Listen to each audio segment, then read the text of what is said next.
Je vous le disais en titre, 23e édition d'Octobre Rose, un mois pour parler du cancer du sein, l'un des plus meurtriers pour les femmes. Et pour entamer cette page spéciale, on se rend tout d'abord au centre hospitalier d'Antibes-Juan-les-Pins qui organisait une journée d'information qui réunissait personnel soignant et associations. Jean-Christophe Routier, Didier Beaumont. Vous faites encore le dépistage ou pas? Le dépistage, c'est chaque année. Chaque année. Oui, la surveillance chaque année. D'accord. Un suivi régulier, c'est le bon réflexe pour les femmes à partir de 50 ans.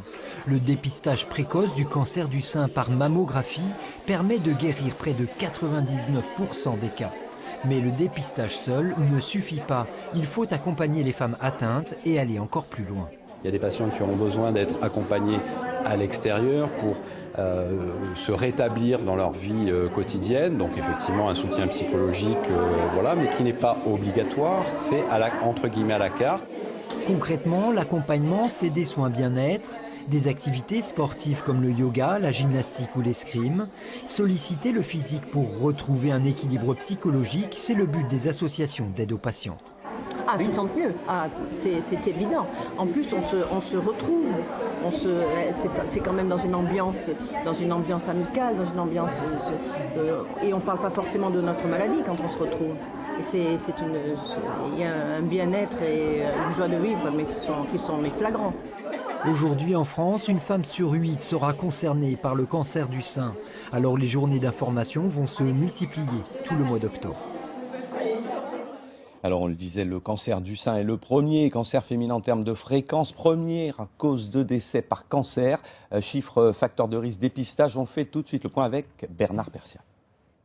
Le cancer du sein est le cancer le plus fréquent chez la femme. En 2017, près de 60 000 nouveaux cas ont été diagnostiqués en France. En d'autres termes, une femme sur 8 sera touchée par un cancer au cours de sa vie.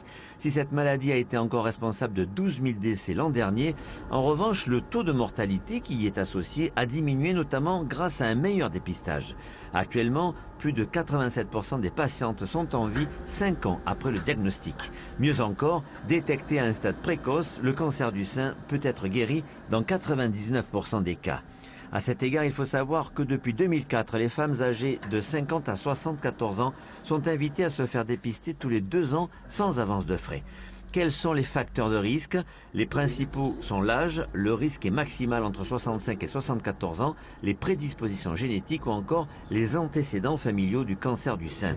Enfin, un dernier mot sur la prise en charge des patients. 5 traitements existent: la chirurgie, la radiothérapie, la chimiothérapie, l'hormonothérapie et les thérapies ciblées. Et Bernard Persia le rappelait, le dépistage précoce reste bien sûr le meilleur moyen de guérir de ce cancer, d'où l'importance des mammographies. Je vous propose d'écouter cette radiologue scénologue de l'hôpital d'Antibes. Pourquoi faire une mammographie? Les femmes, elles doivent venir pour faire toutes les 2 ans une mammographie et une échographie mammaire éventuellement, si c'est nécessaire, pour découvrir des petites lésions qui ne sont pas palpables. Que permet-elle? Si on a une petite lésion intracentimétrique qu'on découvre que par la mammographie, on n'a pas besoin de faire beaucoup d'autres traitements que la chirurgie peut-être, ou plus ou moins radiothérapie et hormonothérapie. Quelle est son efficacité? Les lésions qui sont petites, c'est presque toutes complètement guérissables. En 99%, il y a des lésions qui sont guérissables. Et avec une moindre traitement, donc le traitement il est beaucoup plus facile à supporter par la patiente.